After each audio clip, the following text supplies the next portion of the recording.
Topik 4. Ruang kolaborasi, perancangan, dan pengembangan kurikulum. Wawancara desain, perancangan pembelajaran, where to? Kepada Guru Pamong, oleh Kelompok 10. Assalamualaikum warahmatullahi wabarakatuh. Selamat pagi dan salam sejahtera bagi kita semua. Kembali lagi bersama dengan saya Kenji Utama Putra, bersama dengan tim kami mahasiswa PPL PPG Prajabatan UMN Al-Wasliyah. Dan kali ini saya sudah bersama dengan Guru Pamong selaku Guru SDN 105327 Perdamaian. Assalamualaikum warahmatullahi wabarakatuh. Perkenalkan, nama saya Cut Melani Putri Sanjaya. Saat ini saya mengajar di UPT SPF 105327 Perdamaian, Kecamatan Tanjung Merauke. Baiklah, langsung saja kita mulai podcast pada hari ini. Selamat pagi Bu Cut. Selamat pagi. Bagaimana kabarnya Bu? Alhamdulillah sehat. Alhamdulillah sehat. Bagaimana Bu mengajarnya hari ini? Selalu antusias. Penuh dengan semangat ya Bu. Iya, harus Oke, langsung saja ya Bu. Kita pertanyaan pertama. Jadi apa tujuan pembelajaran TRL yang Ibu laksanakan pada materi pembelajaran matematika Bu? Oke, pada materi pembelajaran matematika kali ini dengan modul matematika di fase B. Fase B dengan judul pengukuran luas, ya. Jadi tujuan pembelajarannya yaitu yang pertama, peserta didik dapat mengukur satuan panjang menggunakan sentimeter. Kemudian yang kedua yaitu peserta didik dapat memecahkan masalah yang berkaitan dengan luas persegi panjang dan persegi dalam kehidupan sehari-hari. Itu tujuan pembelajarannya. Jadi intinya tentang kehidupan sehari-hari itu tadi ya Bu? Iya, tentang pengukuran luas yang dikaitkan dengan kehidupan sehari-hari. Gitu. Oke. Jadi bagaimana posisi kemampuan peserta didik dilihat dari tujuan pembelajaran yang Ibu lakukan tersebut?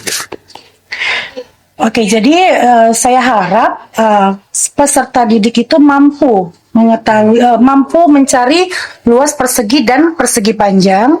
Juga siswa mampu menganalisis bagian-bagian dari bangun datar tersebut, seperti panjangnya bagian mana, kemudian lebarnya bagian yang mana, kemudian sisinya yang mana, seperti itu. Oh, jadi begitu ya Bu. Lalu mengapa tujuan pembelajaran seperti itu Ibu buat atau Ibu laksanakan di kelas nanti? Ya, karena untuk pengukuran luas itu sebenarnya ditemukan dalam kehidupan sehari-hari siswa tersebut, gitu. Makanya kita gunakanlah tujuan pembelajaran ini untuk siswa bisa menerapkannya dalam kegiatan sehari-hari siswa. Jadi Ibu rasa sudah tepat tujuan pembelajaran yang dilaksanakan sudah buat tadi ya Bu? Semua pembelajaran itu dirancang dan direncanakan yang dengan tujuan akan bisa digunakan dalam kehidupan sehari-hari siswa, gitu. Jadi Bu, ini untuk unjuk kerja, dari 6 unjuk kerja ini apa saja yang Ibu buat di sini? Ya, untuk khusus di modul ini unjuk kerja yang dibuat itu adalah pemecahan masalah. Jadi siswa diberikan satu cerita, suatu persoalan yang nanti akan diharapkan siswa dapat memecahkan masalah tersebut, yaitu dengan cara menggunakan pengukuran luas tadi. Oh, jadi intinya ke teknik pemecahan masalah tadi ya Bu? Untuk matematika pemecahan masalah. Jadi Bu, apa kriteria yang akan dinilai untuk pemahaman pembelajaran ini Bu? Ya, yang pertama itu siswa mampu secara runtut ya menjelaskan dulu manakah bagian dari bangun datar itu yang termasuk panjangnya, yang termasuk lebarnya yang mana, kemudian sisinya yang mana. Kemudian siswa bisa setelah mampu menentukan tadi bagian-bagian bangun datar tadi, kemudian siswa mampu memecahkan masalah soal cerita yang berkaitan dengan pengukuran luas tadi. Jadi pelaksanaan kegiatannya dilaksanakan secara runtut ya Bu? Iya, harus runtut karena awalnya kan siswa harus tahu tuh ya kan, mana bagian panjang, mana bagian luas, sehingga ketika mereka nanti menerapkannya dalam memasuknya ke dalam rumus, mereka sudah paham manakah bagian panjang, manakah bagian lebarnya, manakah yang sisinya. Jadi kalau sudah tahu bagian-bagian dari bangun datar tersebut, mereka akan dengan mudah memasukkannya ke dalam rumusnya. Jadi peserta didik bisa lebih paham ya Bu? Iya, harus runtut. Jadi kita harus tahu dulu siswa bagian-bagiannya, baru mereka bisa memecahkan masalahnya dengan cara menggunakan rumus yang sudah ada. Seperti itu. Seperti itu Bu. Baik Bu, berarti kita langsung saja ke materi lembar kerja ya Bu. Jadi untuk cara mengunggah pemikiran untuk melibatkan semua peserta didik dalam ide-ide besar dan melakukan unjuk kerja, bagaimana cara Ibu melaksanakannya? Oke, jadi cara untuk mengunggah siswa itu untuk aktif dalam pembelajaran itu, yang pertama pastinya kita memberikan pertanyaan-pertanyaan pemantik. Ada pertanyaan-pertanyaan pemantik yang mungkin selama ini mereka rasakan, mereka temukan ke dalam setiap harinya, baru kita kaitkan ke dalam pembelajaran. Jadi pertanyaan pemantiknya bisa tadi seperti, karena ini kan tentang persegi panjang ya, persegi dan persegi. Jadi kita bisa bertanya mengenai benda-benda apa sajakah yang di sekitar kalian yang berbentuk persegi panjang dan persegi. Jadi dengan seperti itu kan mereka akan menggugah ide-ide mereka untuk menyebutkan benda-bendanya. Kemudian otomatis ketika kita memberikan materi tentang luas ini, pasti kita mempersiapkan LKPD ya, lembar kerja peserta didik. Nah, kita buatlah LKPD itu semenarik mungkin sehingga siswa tadi merasa tertarik untuk mengerjakannya. Apalagi sekarang kan LKPD sudah banyak tuh, bisa dikerjakan dari Canva, sudah menarik, udah bisa berwarna-warni. Jadi saya rasa banyak hal yang bisa dilakukan. Salah satunya itu tadi memberikan pertanyaan pemantik dan pembuatan LKPD yang menarik sehingga siswa tadi merasa tertarik dan mengeluarkan ide-idenya untuk unjuk kinerjanya itu ketika pembelajaran unjuk kinerja. Gitu. Jadi Bu, setelah Ibu melaksanakan tadi Bu pertanyaan pemantik dan membuat LKPD yang semenarik mungkin, jadi situasi apa yang didapat dan melibatkan peserta didik untuk membuat ide-ide besar segera menarik, konkret dan sangat penting Bu? Iya, jadi siswa itu melakukan aktivitas yang berkenaan dengan kehidupan sehari-hari mereka ya. Kemudian kegiatan siswa itu jadi ketika kita memberikan pertanyaan pemantik tadi, kemudian LKPD menarik, mereka akan tertarik, kemudian penasaran ingin memecahkan permasalahannya itu tersebut. Jadi kalau sudah mereka tertarik, intinya tertarik dulu, maka mereka akan berusaha untuk memecahkan masalahnya itu. Iya, karena kan memang anak-anak ini lebih gampang diajari ketika mereka tertarik dengan materi pembelajaran. Iya, karena kalau ada rasa tertarik saja, maka nanti pembelajaran selanjutnya akan lebih gampang. Anak-anak pun lebih semangat ya Bu dalam pembelajaran itu tadi. Betul. Jadi bagaimana pendekatan atau penyampaian materi sehingga menghasilkan minat yang keingintahuan siswa itu lebih tinggi lagi terhadap materi kita itu tadi yang diajari. Jadi kalau ketika ditanya tentang penyampaian materi, tentu saja kita sebagai guru menyiapkan media-media pembelajaran yang menarik pula. Yang pertama bisa kita siapkan PPT ya, PowerPoint, boleh pakai PowerPoint, boleh pakai Canva. Apalagi sekarang di Canva itu sudah banyak yang menarik ya, banyak tentang semua materi itu bisa kita buat sendiri dengan slide-slide yang menarik. Pertama kita menyiapkan PPT-nya, kemudian yang kedua yaitu kita bisa menggunakan berbagai aplikasi, contohnya YouTube. Dari YouTube sudah banyak video-video pembelajaran yang menarik, yang sesuai dengan pembelajaran juga. Nah, kemudian ada juga aplikasi-aplikasi seperti Quizzes. Jadi bisa kita ibaratnya menyampaikan materi itu dengan hal yang menarik. Tidak lagi hanya materi itu kita baca buku, atau tentu saja baca buku tetap laksanakan literasi ya kan. Tetapi sekarang ini siswa lebih suka dengan yang berwarna-warna, apalagi kalau bergerak-bergerak yang menarik. Maka kalau untuk penyampaian materi, tentu saja kita sebagai guru menyiapkan berbagai media untuk pembelajaran yang menarik gitu. Jadi penggunaan teknologi maupun Iya. aplikasi dalam mempersiapkannya pun penting ya Bu. Penting sekali, apalagi makanya sekarang tuntut guru itu harus menguasai iptek ya kan. Iya, Bu. Iya, jadi IT karena sekarang nggak sulit kok, cuman kita desain-desain di Canva atau desain-desain di PowerPoint atau lihat dari YouTube sudah bisa menjadi salah satu media pembelajaran yang menarik. Oke Bu. Jadi peluang macam apa yang bisa menopang minat peserta didik, terutama ketika keadaan pembelajaran terasa sulit Bu? Kan sering kita sebagai seorang guru kesulitan mengalami dalam hal pembelajaran ini tadi. Ya, tentu saja kesulitan itu pasti akan dihadapi Iya. siswa. Tinggal gimana gurunya untuk membantu siswa untuk memecahkan permasalahan tersebut. Boleh kita dengan cara membimbing siswa seperti yang kita bahas sebelumnya tentang TRL. Jadi siswa dibagi sesuai dengan kategorinya yang sangat mahir dengan perlu bimbingan, maka kita bisa memberikan bimbingan. Jadi ketika mereka merasakan kesulitan dalam pembelajaran, kita bisa membimbingnya dan juga bisa memberikan ide-ide untuk cara pemecahan masalahnya itu tadi. Sehingga antara guru dan murid bisa memecahkan masalah itu bersama-sama. Intinya pemecahan masalah itu harus dilaksanakan secara terstruktur. Iya, Gitu ya. harus bersama kita dengan murid. Oke. Nah, jadi murid itu kita bimbing. Kita tetap guru itu tetap membimbing cara siswa untuk memecahkan masalahnya. Jadi berkolaborasi dengan peserta didik juga ya Bu. Iya, betul-betul. Jadi Bu, apa saja hambatan yang menimbulkan kecilnya pengambilan resiko, rendahnya imajinasi, serta kurang berani untuk mempertanyakan dan ketidakmampuan untuk memutuskan itu tadi?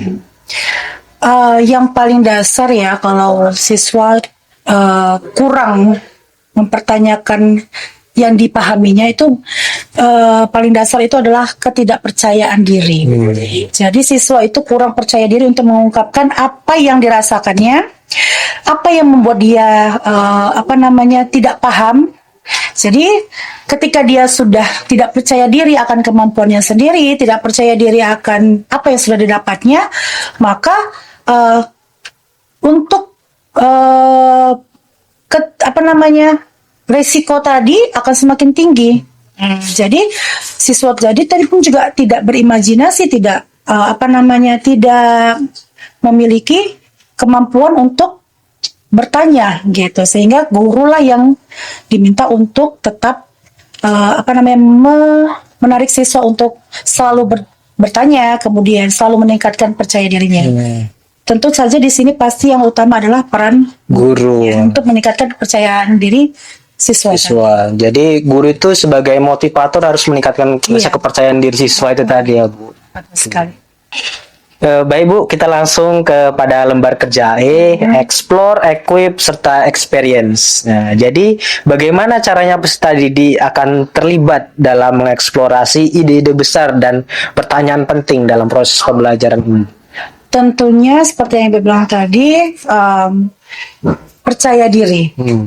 Jadi yang paling penting itu adalah siswa merasa percaya diri akan kemampuannya sendiri, kemudian aktif dalam pembelajaran, dan yang satu lagi adalah siswa mau mengekspor hal-hal baru sehingga dapat meningkatkan atau mengekspor ide-ide besar yang ada dalam dirinya sendiri. Iya. Oke, jadi siswa kalau sudah percaya diri, sudah mau mengekspor hal-hal baru, maka akan menghasilkan ide-ide yang besar bagi dirinya sendiri. Seperti itu. Jadi dia pun harus ikut aktif dalam membuka potensi dirinya sendiri. Iya, betul. Kita guru ini hanya mendorong dari belakang. Tentu fokusnya, ujungnya itu adalah di siswa itu sendiri.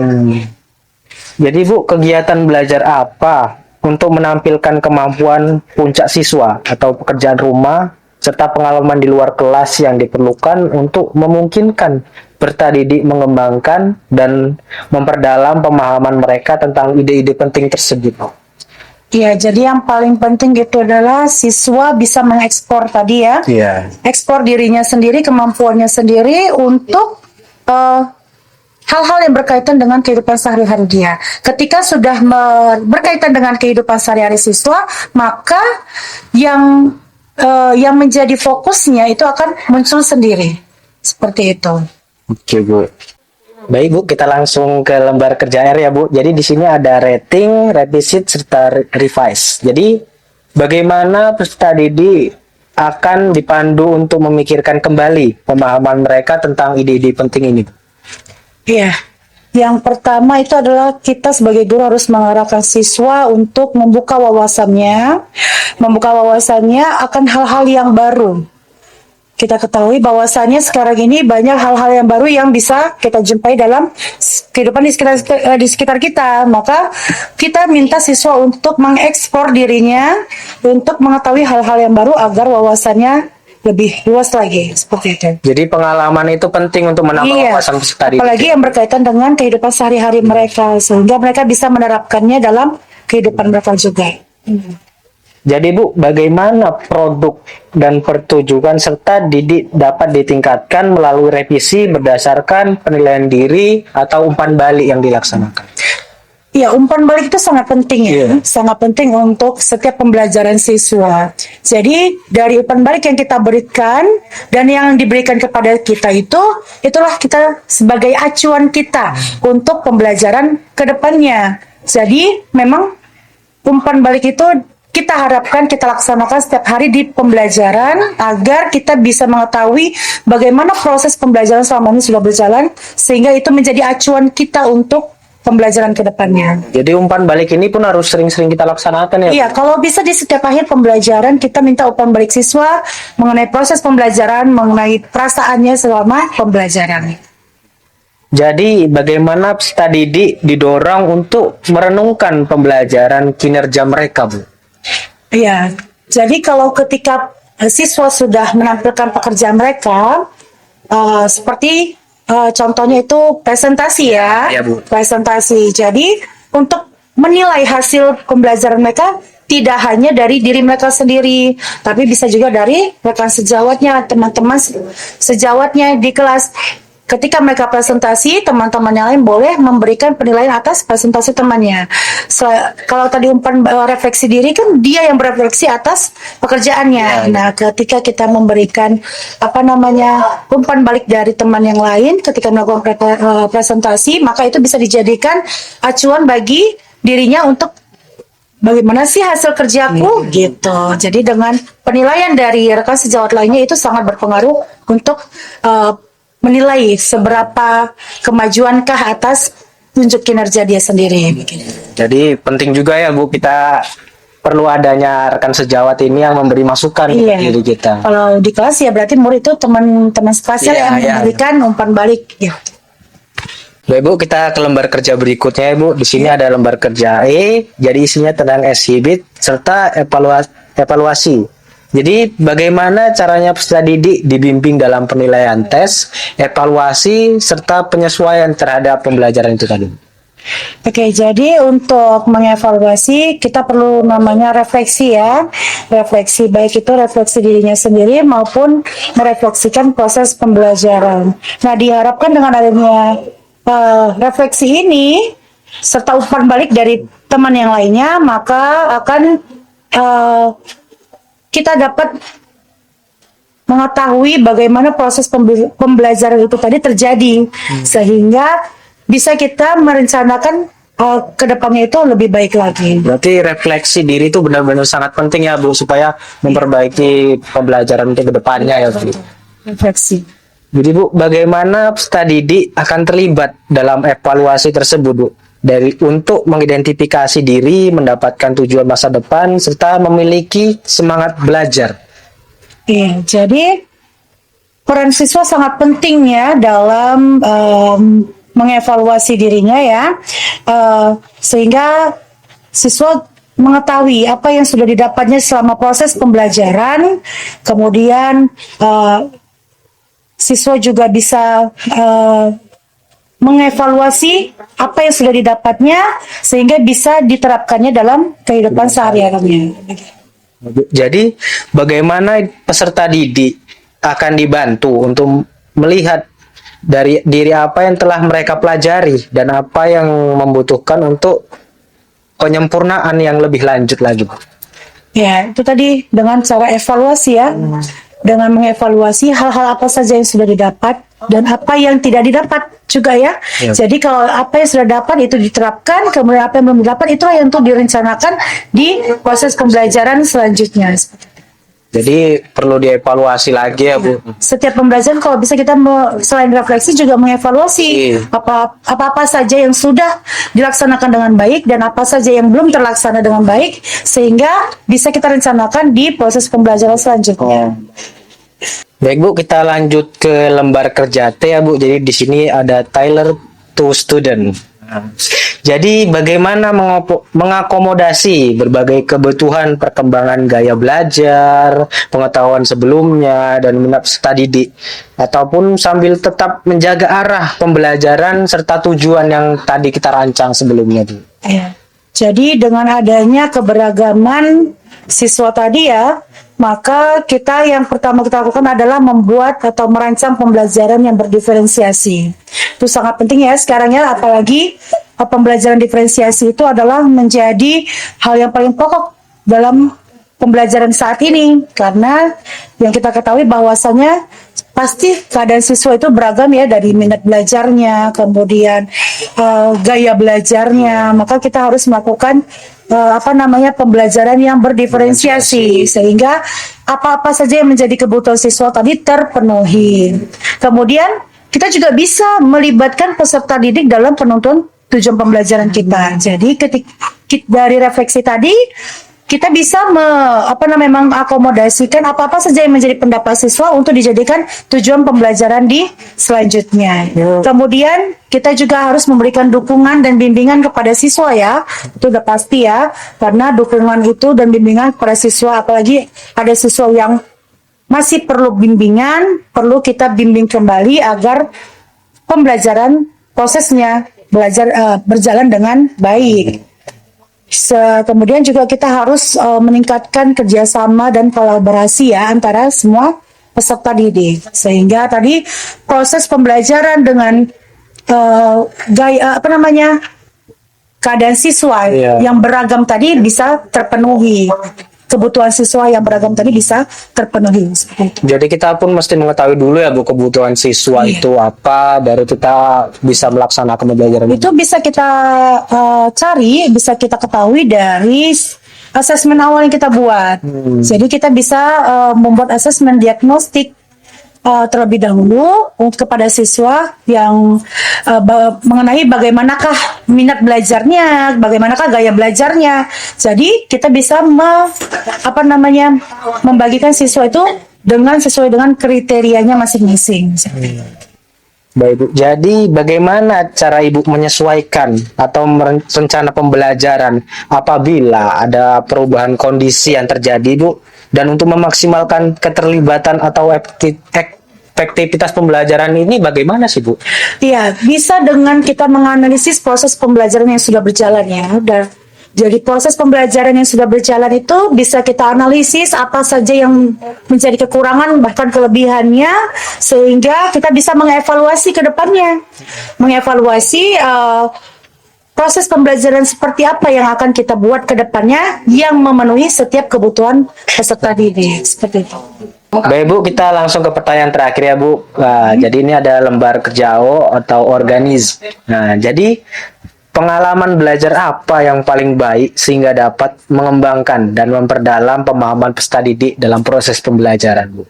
Ya, menurut pengalaman saya yaitu pembelajaran yang berpusat pada peserta didik.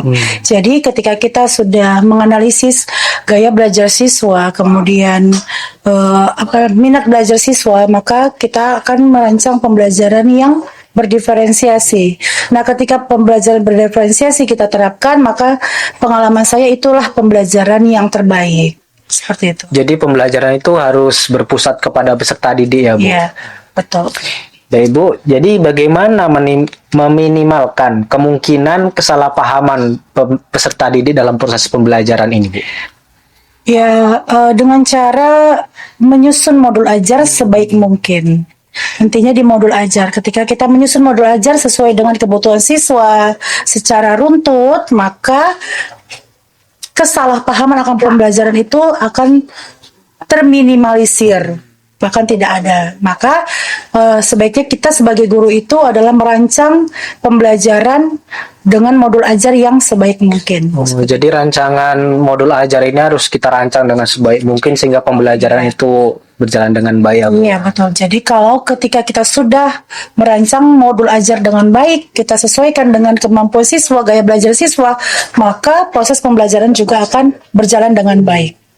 Jadi Bu, untuk yang terakhir, bagaimana cara mengatur serta mengurutkan pengajaran dan pembelajaran untuk memaksimalkan keterlibatan peserta didik? Ya, jadi ketika kita membuat modul ajar secara runtut seperti yang kita ketahui bahwasanya kalau di modul ajar itu sudah ada runtutannya ya, Iya, runtutannya baik dari kegiatan pembukaan sampai penutup. Jadi di kegiatan pembelajarannya itu sebaik mungkinlah kita susun sehingga pembelajaran itu tadi maksimal dan efektif sehingga proses pembelajaran juga berjalan dengan baik. Baik. Baiklah, demikian podcast kita pada hari ini. Jadi apakah ada yang ingin Ibu sampaikan kepada pemirsa? Ya, jadi sedikit yang ingin saya sampaikan bahwasannya kita sebagai guru dan saya sampaikan juga kepada calon-calon guru di sini untuk menjadi guru yang profesional itu tidaklah mudah, tapi tidak juga sulit. Maka dari itu kita sebagai guru harus paham dulu karakteristik murid, kemudian gaya belajar murid, minat murid, sehingga kita nanti bisa merancang modul ajar sesuai dengan kebutuhan siswa kita. Jadi saya harap nanti para mahasiswa bisa merancang modul ajar sebaik mungkin sehingga proses pembelajaran dapat berjalan dengan baik. Baik Bu, terima kasih atas pesan dan pesan yang Ibu sampaikan selama kegiatan kita ini, dan semoga kedepannya menjadi refleksi bagi diri kita bersama untuk menjadi seorang pendidik yang lebih baik lagi Bu. Iya. Nah, amin. Baiklah, demikian podcast kita pada pagi hari ini. Semoga bermanfaat bagi kita semua, dan saya selaku podcaster mengucapkan ribuan terima kasih kepada pemirsa yang sudah menonton kami, dan saya akhiri. Wassalamualaikum warahmatullahi wabarakatuh dan selamat pagi.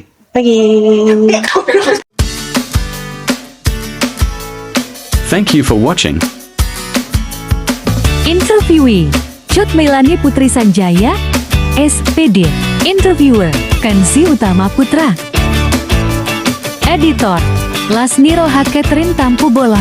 Kameramen Hairuna Haflah Maula Harahap, Lailan Safitri Berus.